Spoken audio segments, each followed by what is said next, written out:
What's going on, people? We are Tottenham TV back here for another panel show. I got to give my apologies for being late today, but just absolute carnage is going on from top to bottom today. It's just one of those days, but let's hope it's not going to be one of those days this weekend at the Emirates. Let's introduce the panel making his return to the channel, James Black. And since he's last been on, I swear, you've been on like every single publication known to man, haven't you? Yeah, but this is my favourite, mate. So, Good to have you back, my friend. Good to have you back.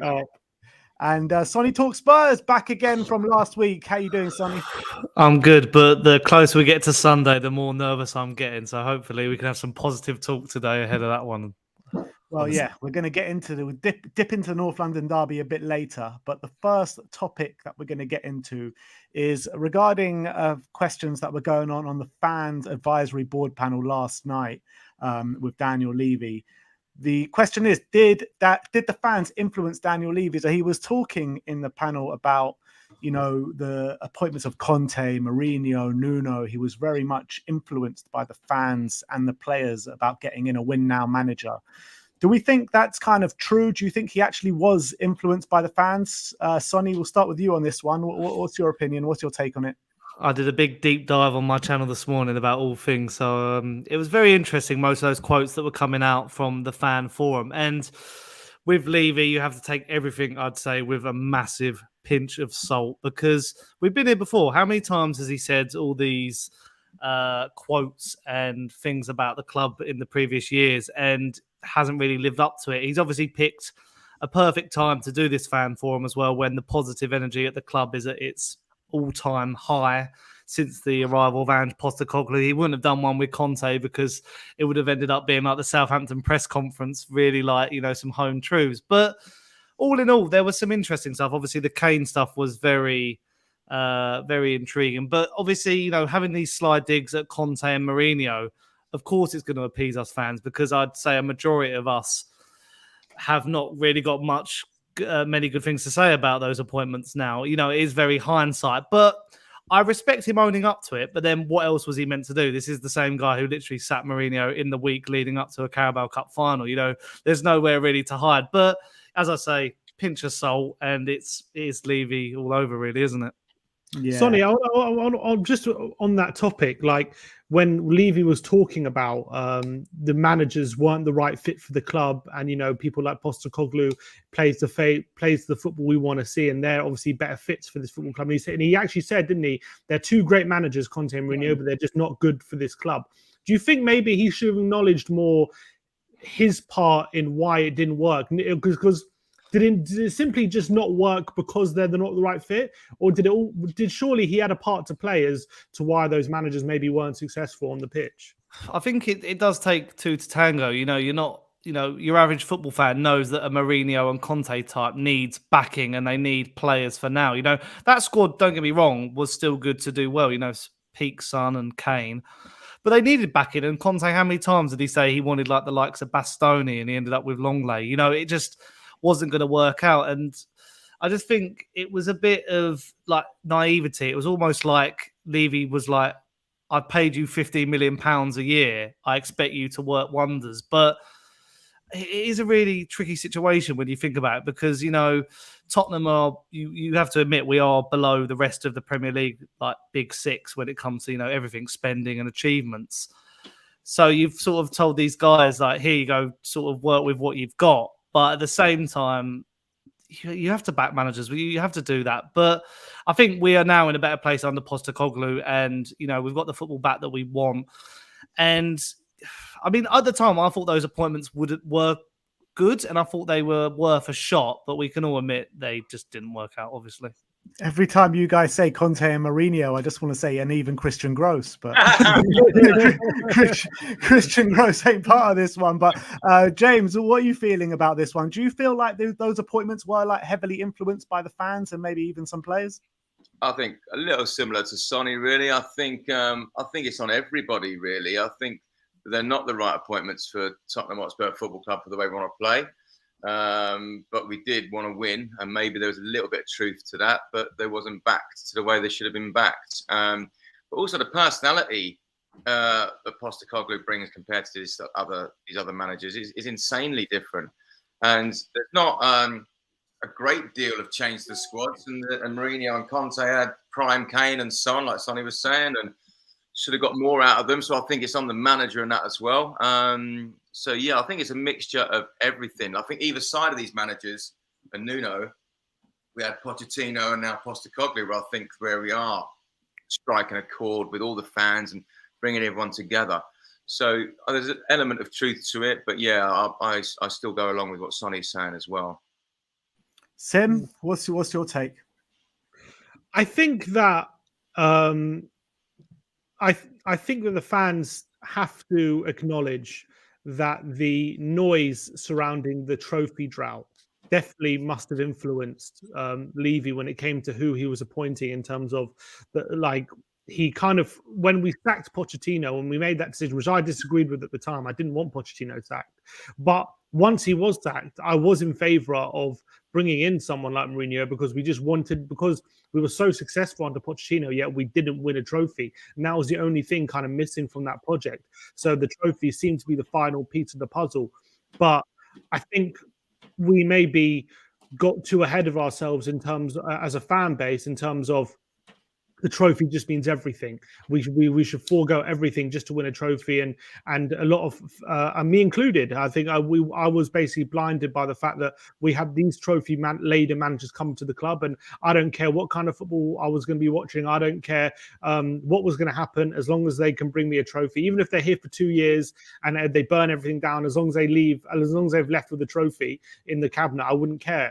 But at the end of the day, it just we lost what it was to be a Tottenham fan. Like we lost kind of the enjoyment of going week in, week out and watching football, and we lost like the atmospheres and the grounds and all these different things.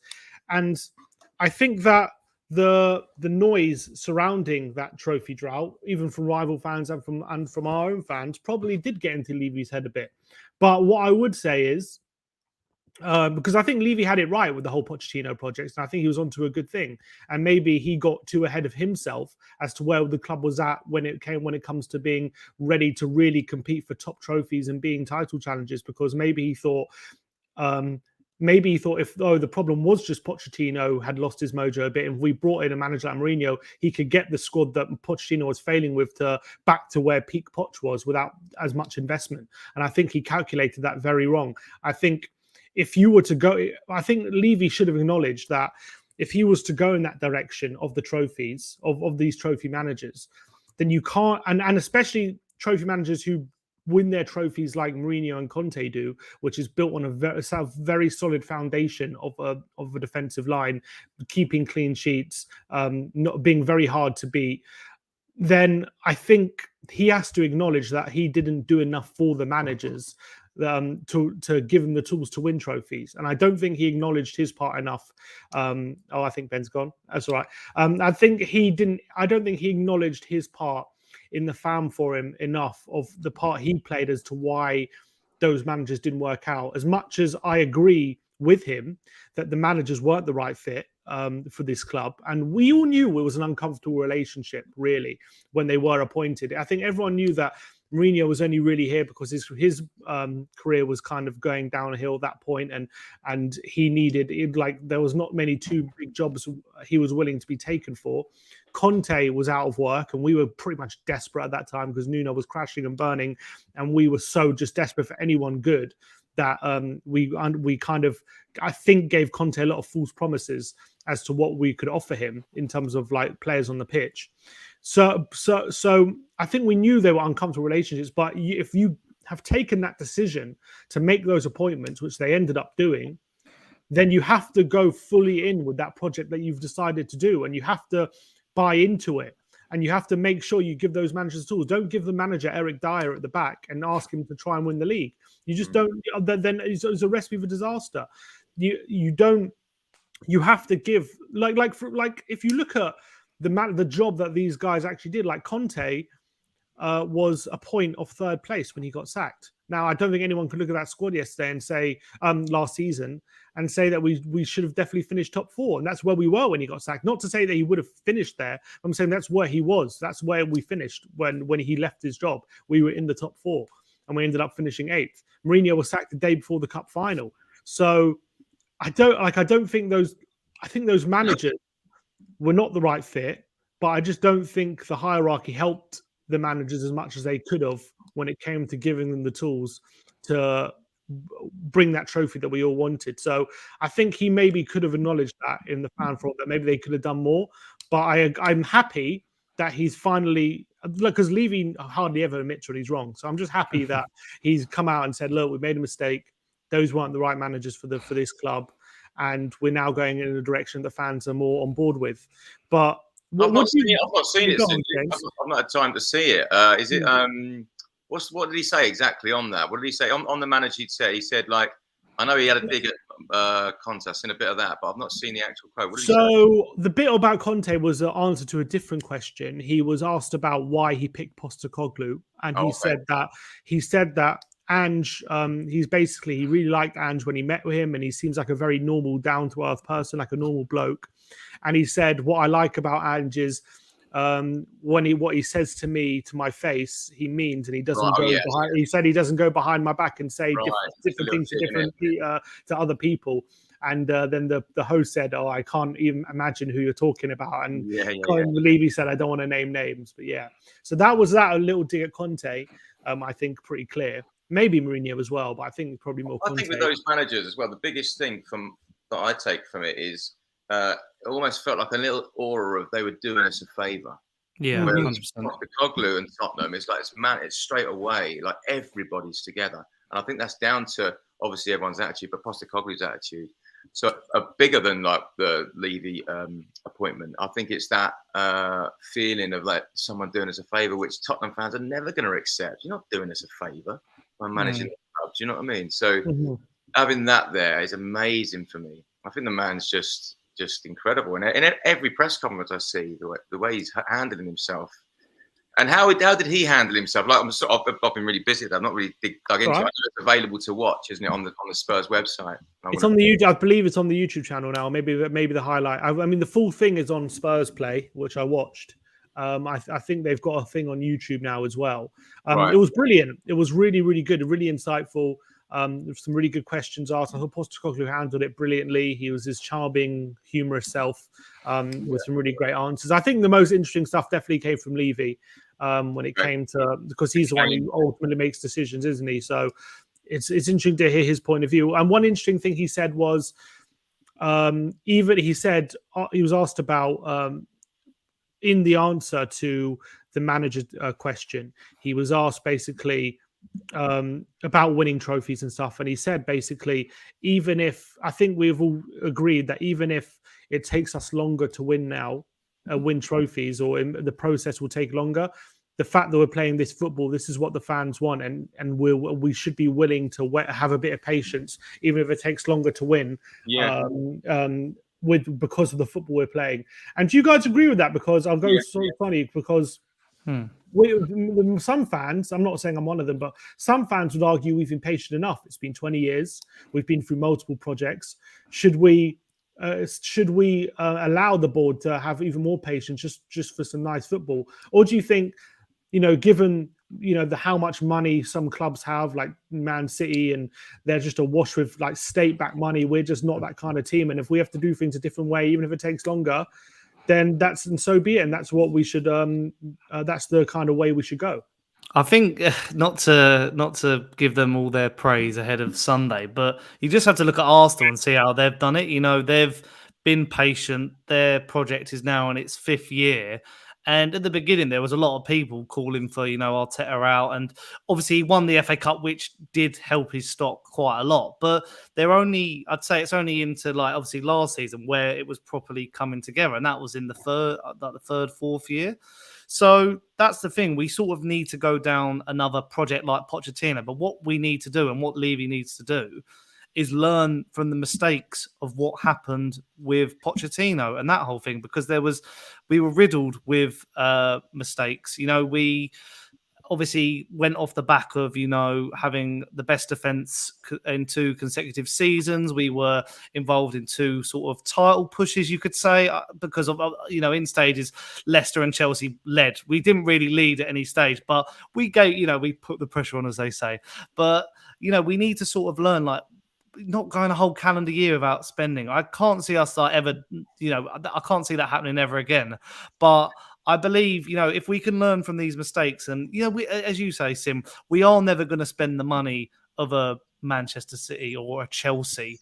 But we've seen, with some of the signings we've made, we can pick up savvy signings. And the whole approach of this now, stats-based signings that we've gone through this summer, maybe that's the way forward, because we have got more of a pool than maybe a Brentford or a Brighton who go for these sort of, stats-based signings.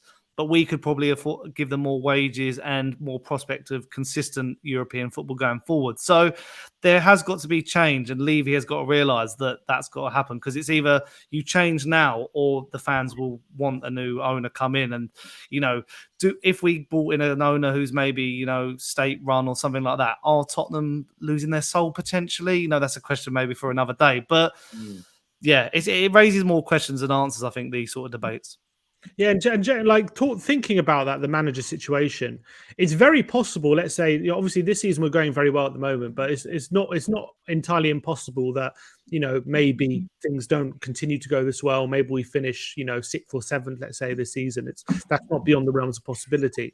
But in a way, is that easier to stomach when we're playing the kind of football that we are playing right now, rather than because Conte and Mourinho both were pretty consistent in saying, it's a project, they need time and all this kind of stuff. But maybe the reality was Spurs fans just didn't want to put up with that kind of football for a project. Whereas when we're seeing what from Postecoglou now, this is much more something that Spurs fans can stomach when it comes to the long haul. Yeah, I would say that I went into this season, I don't know about you guys, as almost like a precursor to next season. As long as we're playing good football, and then next season start achieving things, as long as we were playing good football. So, for example, I hope to God this doesn't happen, but say the result isn't favourable on Sunday, but we play the way that we've been playing, and we keep doing that way, and you can see that it's still going to keep going. We've just got to adapt to get the players in, a few more transfer windows. Then I wouldn't be walking away as despondent as I would be losing under Conte and Mourinho, playing boring football and not getting the results. So, yeah, I do think when we walk into this North London derby at the Emirates, which I don't think we've won there for 13, 14 years, I don't know exactly, but a long time. I think it's the Kabul header, wasn't it? I think it was the last time. Then I wouldn't be too panicky, as long as we're showing signs. And as amazing as Sheffield United was, it was an incredible moment. I still believe the fans would have walked away. They're going, well, look, this is down to time wasting and refereeing decisions. The goalkeeper knew what he was doing. They had a plan. We were still playing that good football. Yes, we were very wasteful, but that we are game 6 now into this project. And I think Sonny touched on it, that Arsenal are in their 5th year. So we shouldn't be too despondent upon a result if the result isn't completely favourable. I think maybe if we saw gaps of us not playing the same way as we can against these teams, that might be more damaging. But I don't think that's going to happen. I think we're going to play the same football. And from that point of view, I'm excited for it.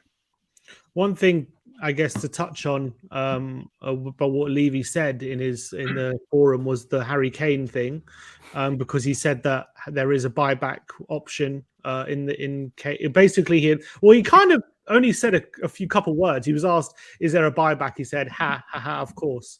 Kind of, maybe it was a joke. I don't know, but everyone's taking it very seriously. I'm assuming it's obviously there is a buyback. There are reports coming out today saying that the relationship between Kane and Levy is strained, and maybe he wouldn't even consider a return to Spurs while Levy's at the helm. But there's also maybe a thought that all the good youngsters we've got coming through, Scarlett, there's Donnelly, Valise is now a signing. We've got Sunsop Bell. We've just got a lot of young strikers coming in. Even if in 2-3 years' time, if the option is there to bring Harry Kane back and some of these strikers are coming through, is it a case of maybe we should not even take it up and just move on from Harry Kane? Or is it always a case of if you can bring Harry Kane back, we bring him back? For me, it's if you can bring Harry Kane back, you bring him back. You're talking about one of the best strikers, if not the best striker in the world. And what a good kind of role model and kind of, coach in a way, even while playing, he can be for the younger players coming through. So imagine Dane Scarlett in his first year for Spurs has Harry Kane there as his mentor, in his starting role in the squad. I think it'd be unbelievable to have a club legend, top goal scorer of the team, and also someone who's come through the academy, who's been there, done it for the academy players. I think it's just, money can't even buy that kind of stuff, but in this case, maybe it can. What do you think, James? Is it the same thing? I think I don't think you'd have to go quite far and wide to find a Spurs fan to say, no, I don't want Harry Kane back. I think there'd be an argument for, instead of walking into big games like Sunday, and we're all worried about we're one injury away from being terrible, or not terrible, but like a disaster. So obviously we've still got Sonny and all that. But I mean, but now the way the team's playing collectively, but you still add Kane into that mix, and it still would be part of the same thing. Like I think he could probably get 40 goals in a team under Postecoglou, and I think that's yeah. Also, I think who's the penalty taker? Is that Sonny or Madison? I reckon Madison. Great question. We haven't had a penalty, have we? No, I reckon it will be Madison. Right, because we were all saying Sonny, but I don't really know. I'd take Madison. Mm. Yeah, we only had 5 against Fulham, haven't we? And that's not. What do you think, Sonny? Do you think Kane will come back? I feel like it'll be a long-term thing, maybe a couple of years. It depends what he does at Bayern this year. You know, this year might not win anything. You know, it might take a couple of years to pick up that Champions League trophy, especially because you know what's going to happen. People are going to criticise him for. What if he does, Sonny? Though, what if he does? What if he wins the Champions League and the Bundesliga this season? What more does he have to do at Bayern Munich?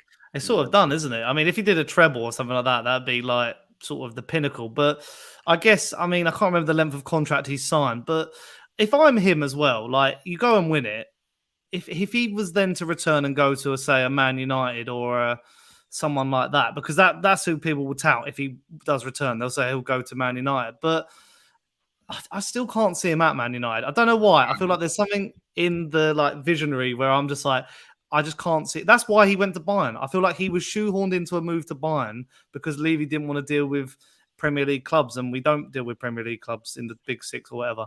So I'd love him back. I feel like maybe I'm getting Teddy Sheringham vibes. Like I'm just getting like that sort of return and a bit older, because this guy he'll be playing until he's 45 or something really ridiculous. Or so, you know, something ridiculous, and then he'll end up in Saudi. Play until he's 60 years old. Yeah, he was good in goal that time.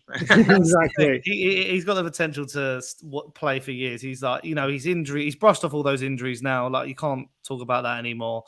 Even tonight, there's fans tonight saying like to me, oh, I bet you want Man United to absolutely batter Bayern. I'm like, no, I would rather Kane hit 5 goals against United because I hate United. So, yeah, I just can't hate him. You know, even these quotes we said about it last week, he's come out with some more quotes, hasn't he, about Tottenham? And it's just like, I can't really get annoyed at them too much because he's at a new club. He's got to impress. Bayern is like a juggernaut, and all their like executives and former players are on you like, you know, flies on doo-doo. So, you know, it's a pressure environment, and you know, if he goes there, wins a few things, as you said, Ben, just come back next year. Let's move on and let's talk about the next topic. A really upsetting news coming out of the club today about Ivan Perisic doing his ACL. Most likely has probably played his last game for Tottenham Hotspur. He's been a great option for us so far this season, coming off the bench, especially in that Sheffield United game. But with the return of Bryan Hill, I think he's on the mend or about to return. James, do you think Bryan Hill can replace the gap that Perisic is going to be leaving? That's quite a hard question, that, because what I loved about Perisic and to a certain degree Højbjerg coming on is that experience to see out games, or that experience to go that extra thing that we needed at that time. I think in Sheffield United he had an assist, and if you can call it one, an assist before an assist to do that. Pre-assist, we call it. Pre-assist, is that what it's called? Very, very important. And when he comes on, all of us were saying in the stadium at that point that this is great, like bring him on. Like, so there's a reason for that. He's got like that old head that we need and that experience that we need. And his crosses are sublime. Yeah. So I don't think that's going to be replaced. But on this flip side of that, I'm very excited for Bryan Hill in Angeball. What he can bring in that is going to be something completely different that Perisic doesn't provide, but still can be more, maybe. Do you know what I mean? And I don't know when he's back. It's going to be a few games at least, I'd imagine. Is he actual proper training now? Is he? I think I don't know if he's done training on the pitch yet, but he keeps posting pictures on social media, and it seems as though like he's definitely nearly back. Yeah, well, I think that he'll be definitely a great replacement, but it's not like for like. I think that feeling of, I think what Ange does, what I've seen him do, is he brings on the experience at the right time, whether we need to go for the throttle or we need to see a game out. He brings on the Perisic's and your Højbjergs, and they do a job. And I think it's actually a big loss, to be honest with you. I was gutted at that news, because also the other two things is that could be the end. I hope not, touch wood, for top flight for him, because I think that being that age and having that kind of injury is not a great combination. And was he something to do with that young defender who's coming to us at 18? Was there something involved in that deal? I heard he was going to go to Split, wasn't he, as a return? Yeah, that's what I thought. That's right. Yeah, So I thought it was, but I don't know. We haven't heard anything. I mean, Fabrizio Romano was talking about like the deal was done, and he didn't really mention anything about Perisic. So I'm assuming that deal's done. But he's not coming. There were rumors that he was going to go Croatia in January. He's he's bungled a couple of here we goes already this summer. Yeah, I hope it's not another one. No, it'll be community noted on Twitter soon. Again. Nothing confirmed. Yeah, we'll see. But like, I was actually like you, James, really excited for what Bryan Hill can show in an Ange system. I think he's the exact like kind of character of player that Ange would want. He presses high up the front. He never stops running, and I think he's got quality on the ball as well. But what we're going to lose with Perisic is our best crosser, basically, in the squad by quite some distance as well. And you play like Arsenal, Liverpool, Man United. I bet he'd play a big part in all these games in the top six because of what he brings in experience as well. So yeah, it's definitely a big loss. But Bryan Hill could definitely bring something else. Sonny, are you a fan of Bryan Hill? Do you think he can cover what Perisic doesn't bring us, or is not going to bring us? Yeah, similar to what James said, really. He's a bit of a stereotypical tricky winger, isn't he? I mean, I saw someone's already made a compilation of like his best mazy runs, and I'm like, yeah, in handball, this will look fantastic. And it makes like our winger positions now look quite like they look quite good. I think, you know, with Johnson, Solomon, Kulusevski, Richarlison. I mean, people are saying maybe Richarlison needs to go out on the left wing in an Ange system and put Son through the middle. So it's good, but it's gutting about Perisic because, you know, a couple of months, like a month or so ago, I think we would have all been like, oh, you know, he was out the door, wasn't he? But now I'd say he's like Tottenham's Swiss Army knife. He can play all along that left-hand side, very versatile. And that's what Ange likes. Ange likes versatile players. You know, he's a experienced head. He's won a lot in the game. And as I say, yeah, he only signed a 2-year deal, so it might be his last game for Spurs, which is just a shame. And especially when it's one of those like off-the-ball injuries in training, you know it's going to be a bad one. So hopefully speedy recovery. And it's just, you know, and after like the Bentancur news last year, just so many ACL injuries in football at the moment. It's a bit sickening, really, because, you know, and what was it as well? Rico Henry, you know, he could have. Rico Henry, Jurriën Timber. It's just devastating for these young players because it could change the way they like play the game in the future to come. How did he do it? I know it wasn't in the tackle. Apparently, it's in non-contact training. Training. They called it a complex injury, didn't it? So in the statement, so I'm guessing it was something that like it was a bit innocuous or something. Surely they're never good, are they? Well, no. Did he fall off his bike or something like Japhet Tanganga? What happened with that one? But Sim, what's your feeling? Do you think big Bryan Hill can step up? Yeah, I think he can. Look, I don't think he can. Look, I think what was great about Perisic is what James was saying is when we were winning games and looking to like basically hang on to results, he would come on, calm things down, allow us basically a calm head on the pitch to help us see out games. And obviously when we were chasing results as well, like against Sheffield United, he came on and brought us that bit more quality when it came to crossing the ball and set pieces as well. That obviously got us back in the game against Sheffield United. So to have that missing from the squad is definitely a blow, and hopefully he can still be kind of a presence in the dressing room to help with the young players. But obviously on the pitch he ain't going to be there, which is a massive shame. But I actually really think Bryan Hill can be an asset in what Postecoglou wants, because I think from what Postecoglou wants in their wingers, he wants them to be good one-on-one dribblers, and I definitely think Bryan Hill is that. I think we haven't seen the best of his dribbling ability since he's been in the Spurs shirt, because I don't think he's had too many opportunities to show it. But in the little opportunities he has to show it, I think he's shown quite impressive ability to dribble. So if he gets more and more opportunities to get on the ball and take people on, like I'm seeing our wingers do generally, then I am pretty excited about what Bryan Hill can do. The question is he going to be more suited to playing on the left or on the right in what Ange wants? I think, well, obviously, when he first came, he was more prominently on the left, and then Conte saw him more as a right winger, and that's where he saw most of his minutes under Conte. And also, he hasn't played at all under Ange, has he? He hasn't got any minutes because he's been injured. So I guess we have to wait and see where Ange sees him. But I think I would want to see him on the left because the reason why is because it gives us kind of two options on each side. So we have Solomon, who could be inverted, and Gil, who can go on the outside on the left.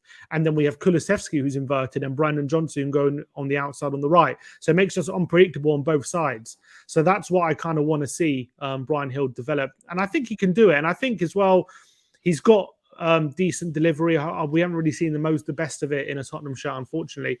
But I think he's got quality on his left foot as well. One of the big question marks is about his physicality. But I look at Solomon, I don't think he's like the most physical winger, and he seems to be doing okay. So why can't Bryan Gil as well do well? So I don't think he can maybe bring what Perisic brought, but he can definitely bring his own qualities. And I think that's an exciting prospect. And the thought of Bryan Gil finally being given a chance and getting to see him in an attacking system, which we haven't been able to see him yet, I think excites me for sure. And I'm really hopeful that Bryan Gil can finally live up to the potential that we all saw in him when we first signed him. I will say about Perisic, I mean, I'm so thankful that his last game was like coming on in a hero's cameo against Sheffield United as opposed to like Hugo Lloris's last game going off at half-time against Newcastle in a 6-1 defeat. So at least he's going out in style, Ivan Perisic. But my thoughts goes out to him because he was really starting to provide for us this season. It's just such a shame this had to happen at this point. But look, let's finish off talking about the North London derby this weekend. Can we win at the Emirates, guys? James, how are you feeling about the game? Are you confident going into it? It's probably the most happy we've gone into a North London derby at the Emirates for a long time. I think that's the key words. I think it's happy, yeah. Can we win it? It's a different question. I reckon we will. I do. I just don't think it's going to be as easy as these games. Not as easy, as much possession as we've seen in these games up until now. And it's going to be interesting to how we adapt to not having like most of the possession. I don't think they're going to let us have all this big percentage of possession. I don't know the stats in the last game, but watching them, big possession stats that we've been getting. I'm going 2-1 Spurs. I actually think this is another question I've got in my head. I think Solomon's going to score weirdly. I keep envisaging Solomon scores in here weirdly. But this brings me to my point. I think it's very, very hard to do. Who's your front three? Which is great. It's not bang, bang, bang. Do you know what I mean? It's a good question. It's a good question. Well, there's actually a question here from Alex saying, is our best front three Kulu, Son and Johnson?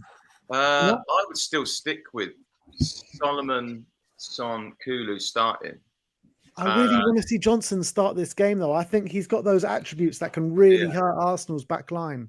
I really do. On and do that. Like he's in the and I saw him walking down a tunnel, by the way. See him walking down a tunnel. He'd only been playing for us 20 minutes, and he's pure Tottenham, isn't he? That was amazing to see. But I guess the answer is, like, whichever one I think that we would say here, we would still all of us go, yeah, that'd be good. That's good. Yeah, which is amazing that we're in that position. Because even if Richarlison started, even if he did, a lot of us would be like, yeah, back in the way he come on, the way he played, he got that goal, he got the assist. So starting with Richie isn't like a bad thing. But yeah, the fact that there's no direct answer when all the last few years there has been, that fills me with a lot of confidence. And I think to play Ange ball, you need that. Didn't he say like, is this a direct quote or have I misread this? Someone said about if play another 20 minutes and we'd be the fittest team on the pitch. That's what he said, yeah. Yeah, so maybe if Arsenal start time wasting, that will be all right. Ange said he believes we're the fittest team in the league, and if Sheffield United want to waste time and add an extra 20 minutes, then let's go. We'll go for it. Let's do it. So I would go Solomon, Son, Kulu, purely because the way we've been playing and starting with them seems to have been working. And then the first person I'd like to see Richie and Johnson brought on, basically. And I would have said Perisic, but unfortunately what's happened. But I would have said that as well. Did he change to 4, didn't he? He had Kulu on when he changed the front 3. He changed to Kulu on as well. That was Kulu went to number 8, yeah. Yeah, put him in Kulu centre. Yeah, that seemed to have worked as well. I thought he got better when he moved centrally. I thought he got much better, Yeah. and much more creative. So maybe that's something to think about. But Sonny, you think we could go to the Emirates, get all 3 points this weekend? I might bring the tone down a little bit. I think we're going to get a draw. Oh, come on, Sonny. No, I got. Ooh, we say the place for realism. I think it'll be a draw. Mind illusion.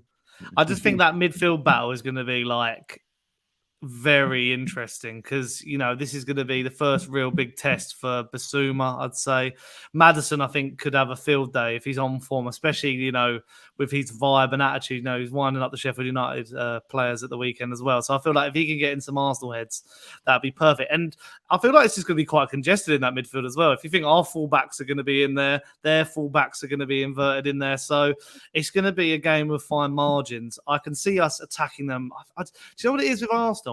Everyone's saying another title fight, and I was speaking to an Arsenal fan earlier. I don't think they've started the season as well as people think.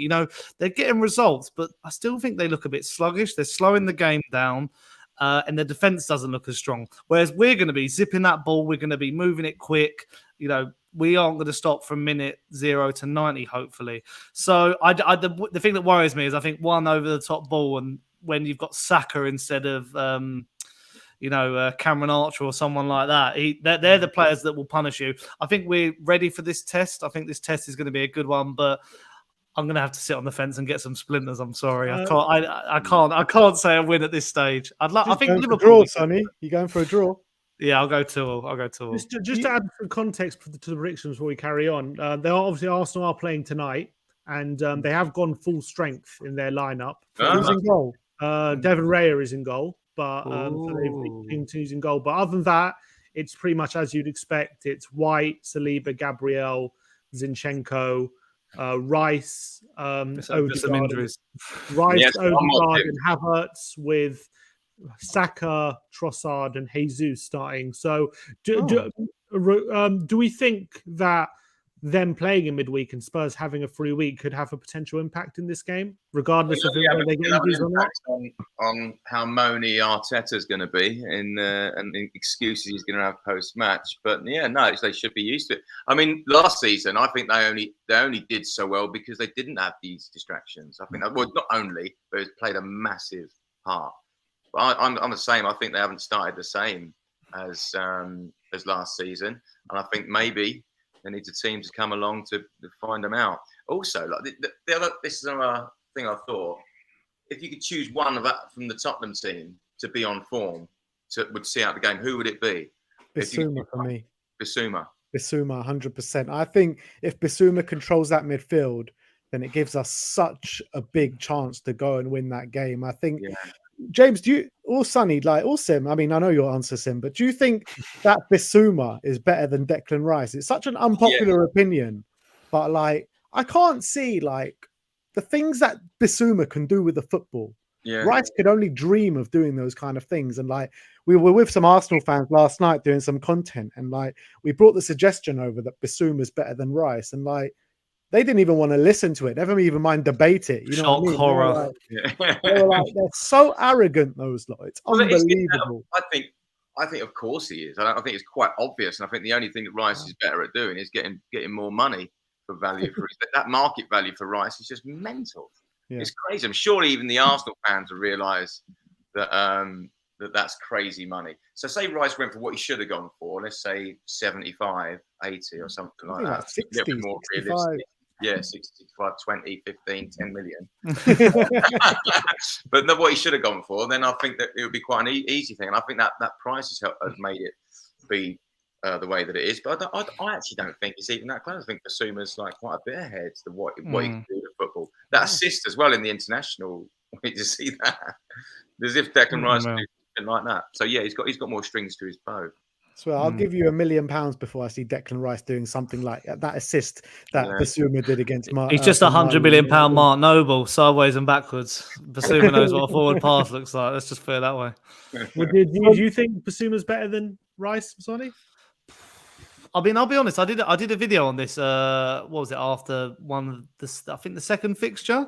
And I think a few people were a bit whoa, because I even said Caicedo as well. I think the problem is people are still judging Basuma from last season, where it was just.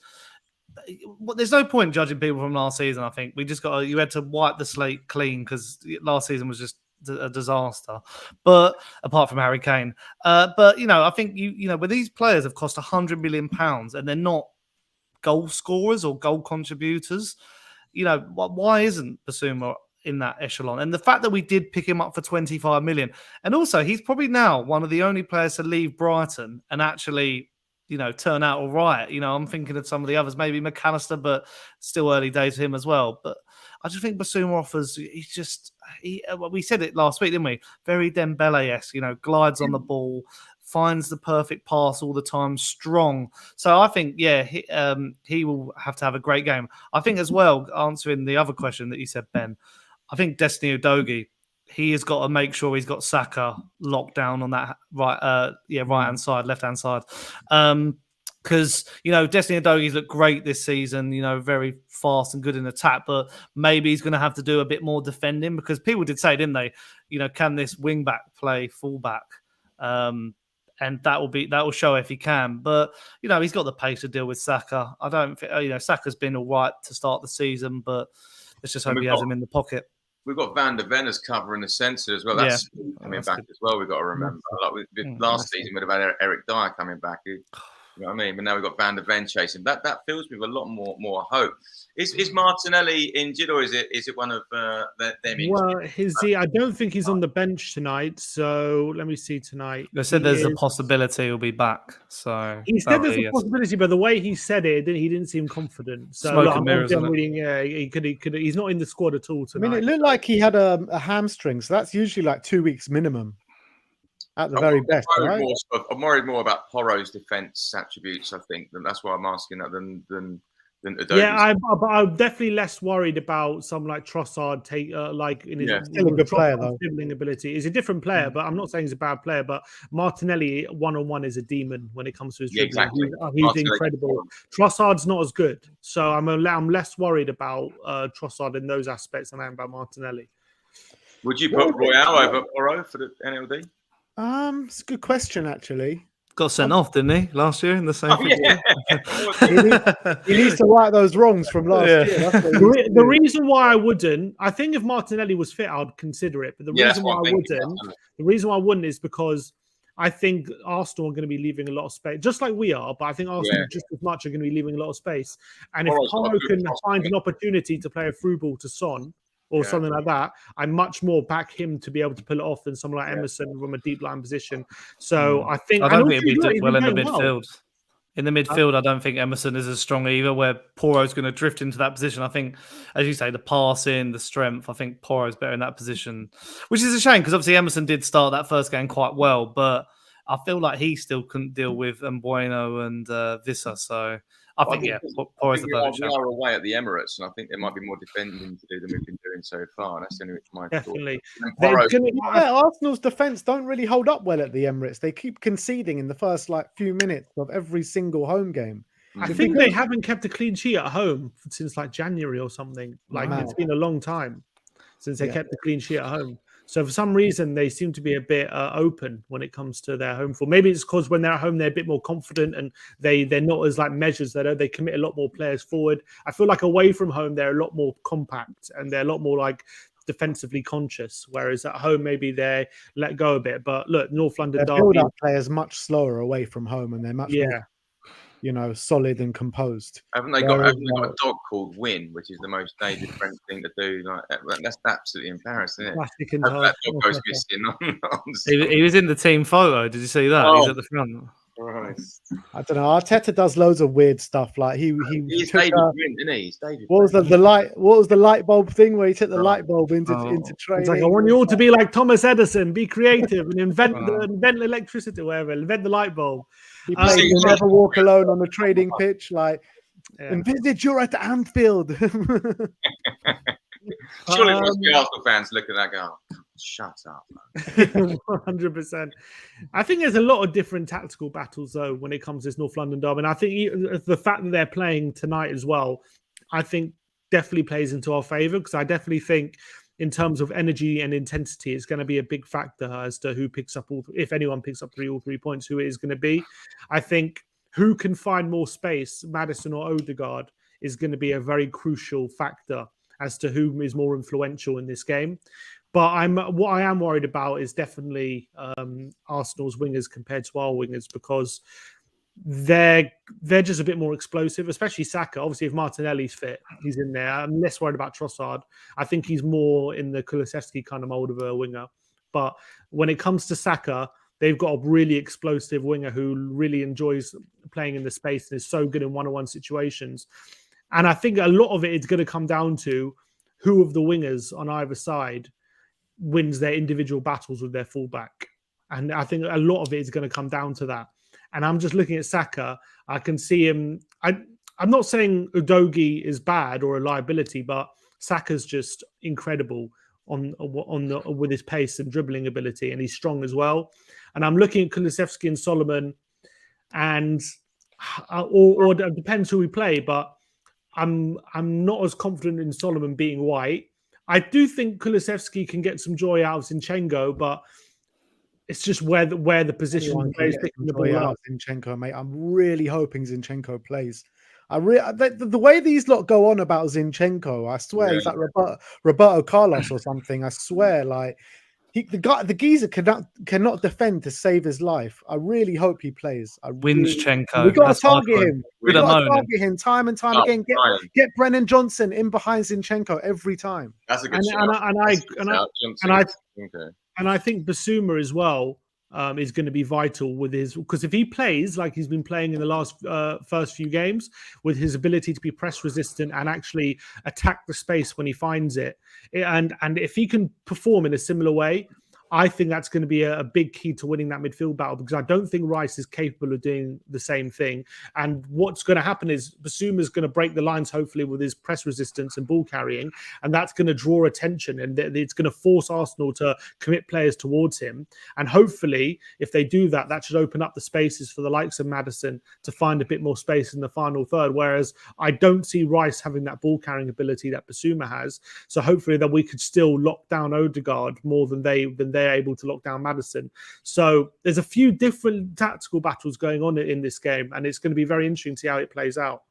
You know what we need this weekend? We need Basuma to have one of those Musa Dembele London derby performances where he just literally just goes, look, no one's taking the ball off me today, and I'm just going to dribble around all of you lot, and it doesn't matter what you do, I'm controlling this game.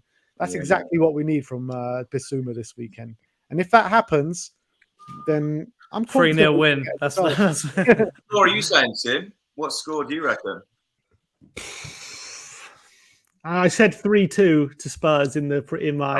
Did you believe that, or did you say that because we were with Arsenal fans? I believe it. I never say any municipal header. He'll come on as a sub. Yeah.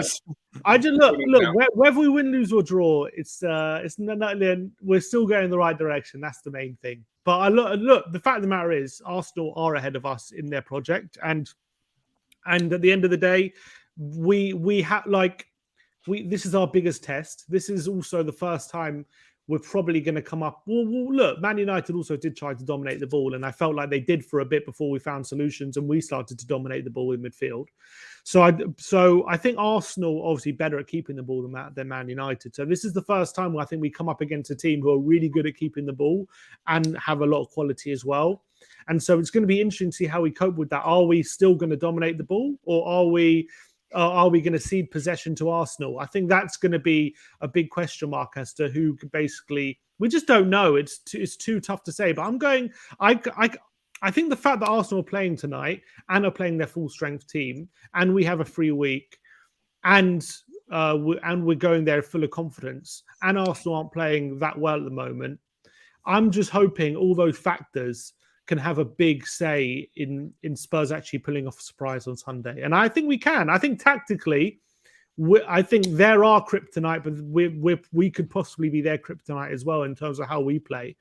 I think they want us to play the way we're playing, but we also want them to play the way they're playing as well. So I think we're both kind of excited about each other's tactics. I think we want the space that they're going to leave, and they want the space that we're going to leave. So I think a lot of it is going to come down to who exploits it the best. and where the quality is, and basically taking your chances, essentially. Mm. So, and when it comes to taking your chances, we have the most clinical finisher on the pitch when it comes to Son. So I'm just banking on that making the difference. Right, so Sim, you're going 3-2. Sonny, you're going 2-2, did you say? Yeah, 2-2. I'm gonna sit on the fence. Ooh. James, I you're know. going 2-1, yeah? Well, yeah. What are you Yeah, saying? I think I'm gonna. I said 2-1 last night, so I'm Okay. gonna stick with that one. I think we're gonna take the lead early. It's just about how we react to that, because Arsenal will come on very strong at some point during the game. So we just need to hold very strong with Romero and Van de Ven, Udogie and Porro. And I think if we can ride up that wave that Arsenal throw at us at some point, then I think we can go on and win this game. Like I said, Bissouma is going to be absolutely crucial to this game. So let's go there. Let's go there with our chests puffed out and get the result. And let's show some confidence. And let's just play. Let's just play the way we've been playing all season. And if they play the way they've been playing all season, and we play the way we've been playing all season, we win this game, in my opinion. And I feel like, we in those moments that you're talking about, I think it's important not to be like penned in by Arsenal and just allow them like wave after wave. And That's what actually I'm saying, though. It will happen at some point. And yeah, when but that happens, what I stand think is strong. important, I know that will happen, but I think it's important is we still maintain a threat on the counter attack and not just put everyone in our box, because like Everton did essentially, and essentially offered no threat, because then it gives Arsenal encouragement to just have waves, sustain the attacks wave after wave. If we counter punch and, like, for example, we're they're penning us in, and then all of a sudden one long ball to Brendan Johnson and we're on goal, and all of a sudden we're showing them that if you do what you're doing right now and committing all your players, we're going to counterpunch you and make them think a bit more about what they're doing. Then all of a sudden you make them doubt themselves, and all of a sudden I think we can take confidence from that. So that's why I probably would play Brendan Johnson, but it's about who Brendan Johnson comes in for in that front three. I think we need that pace. I think Solomon has better ball carrying ability than Johnson, but Johnson just has that lightning quick pace in behind, which I don't think Solomon has. And but then again, Kulusevski again as well. The reason I would keep Kulusevski in the team is because of his physicality, and if we were to go long, I actually back him to like win a physical duel up against Zinchenko. If, like, say we were to take a long goal kick, we could aim it at Kulusevski, and without him, I don't think we'd have anyone to aim it at in the front three. So that's why I would side over Kulusevski over Solomon in this kind of game. And then we still have that electric pace of Johnson, and we have that pace in behind of Son as well. So that's why I'd go. I want the triple threat in behind threats with even Solomon. He's got pace. He hasn't shown anything in behind just yet, but I think he was causing problems on the weekend in the first half especially. So I want to see Johnson, Son, and Solomon as our front three. As much as Kulusevski was brilliant on the weekend, that's the three. I think, like you were saying, like later on. Yeah, but exactly. I think Kulusevski gives us a bit of an outball, which I don't think we have unless he's on the pitch. Like, there's no real physicality. If we're struggling and they're going man to man, we need someone who's able to actually get the ball and hold off their man and hold it up a bit. Kulusevski's the only one I can see in that front three who can do that. Yeah, fair point. His strength. It's a fair point. So maybe you just start with Brendan Johnson on the bench and then bring him on with like half an hour to go or something like that. That's also, maybe if I think he'd be more effective if we're winning to bring him on, and then he can Go for the kill. Which is why I think I would start him. Because I think Arsenal are going to go for us, and then that's going to leave a lot of space for someone like Johnson, and I think we're going to need that space. But Solomon's earned the right to start, hasn't he? He's playing very well. It's unfair to drop him, isn't it? You know what? This game, man, something always happens in this game where no matter what form we're going into it, form goes out the window, doesn't it? It's no. I just hate it. I hate this game. I was doing a film thing today just outside the stadium, and I said, "What do you think about the NLD?" What's the first words? It's like the enjoyment is not the same. There's no build-up again looking forward to the game. It's like almost like apprehension, isn't it? Yeah. Against for Tottenham and Arsenal, you don't enjoy the game, really, do you? You don't sit there and enjoy it. The worst days are like the 2 days before North London derby. I just get too nervous. I want it to be over. I just hate the feeling of maybe potentially losing to those lot. Yeah. And then during the game, there's literally nothing worse than being in that stadium when we're losing. There is literally nothing worse. No. Oh, it's horrific. At the end, last season as well was we were 2-0 down at half time. Lloris had chucked one in the net. We never looked close to scoring as well. It was just horrific, that North London derby. There was that one at the Emirates, which Lloris also chucked another one in that game. I'm talking about the one at White Hart Lane. But yeah, the Emirates as well. I think Lloris made 2 howlers in both games. Yeah. He made a howler at the Emirates and a howler at the Lane. So having Vicario, hopefully not making any howlers, will hopefully. Didn't we start that game at the Emirates last year quite well, and then Partey just scored like a pile driver from nowhere? Yeah, I remember it was 1-1 at half time. We got a penalty, and we were looking quite good.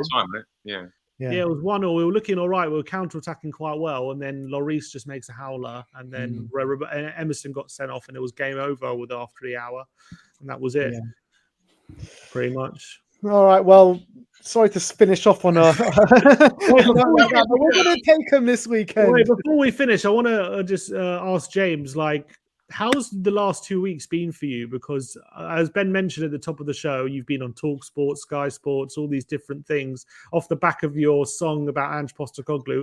It's become a phenomenon. Like, I was watching a Russell Brand podcast. I mean, not to mention him right now, but I was watching a podcast from him, and he was talking about how much he loved it. I was watching loves that song. I was watching the SDS podcast, and they're full of Arsenal fans, and they're all singing the song because they love the song so much, even though they're Arsenal fans. Gary Lineker ended match of the day with that song as well. Yeah.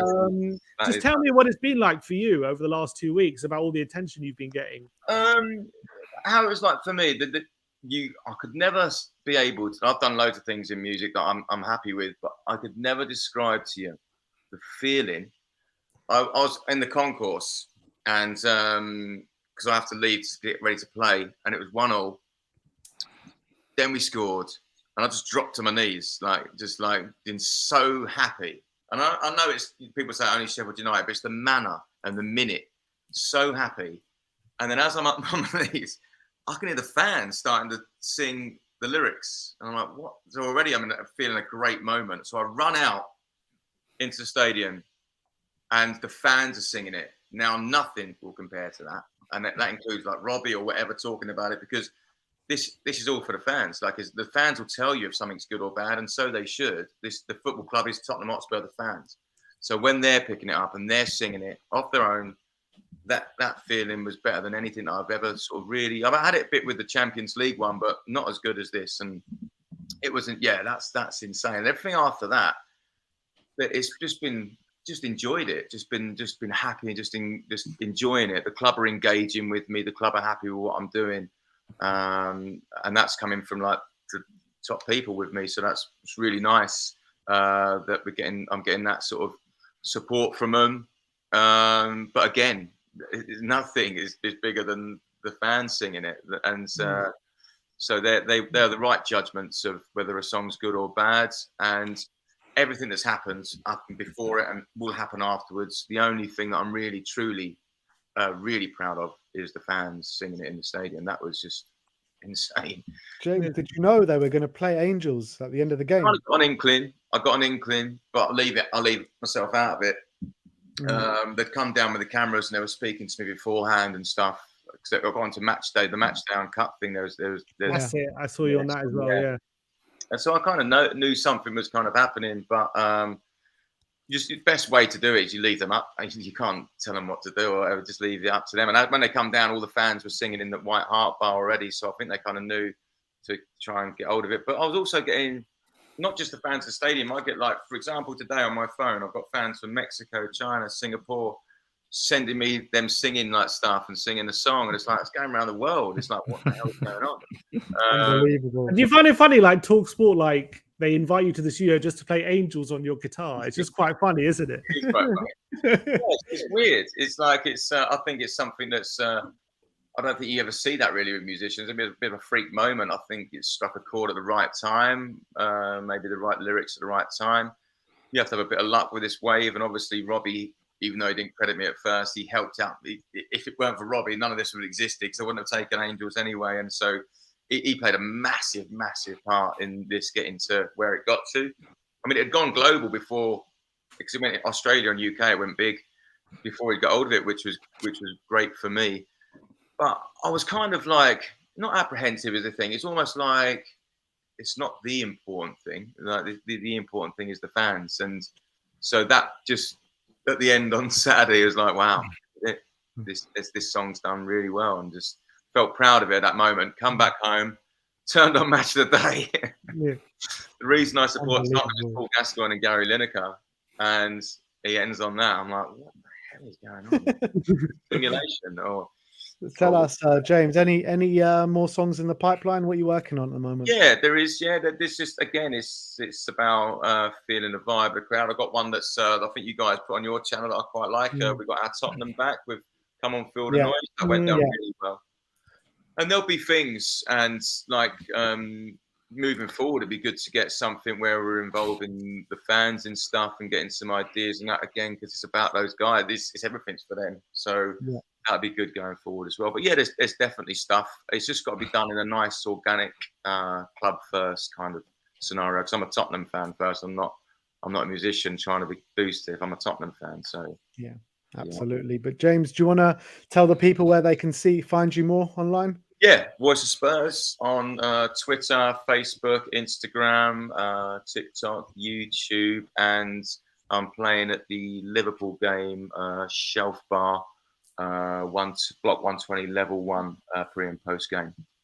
Awesome. I hope to be there. Sonny, thanks for coming on again, my friend. Tell the people where they can find you. So obviously, Sonny Talk Spurs on YouTube. I hit the 1,000 subscribers. I think that was mainly due to being on here as well with you guys, so that helped out massively. And then Sonny Snelling on my other social channels as well. I'm currently not writing any music, so maybe I should go away and write my own song. You have to get a viral hit. Come back with a song next time you're on. Well, big up, guys. Thank you, everyone, for joining in today. We'll see you all very soon. North London derby this weekend. So let's get hyped up. Let's go to the Emirates and take 3 points and send them back to Woolwich. Thank you, everyone, for joining us today. Like, subscribe, and comment. And as always, come on, you Spurs.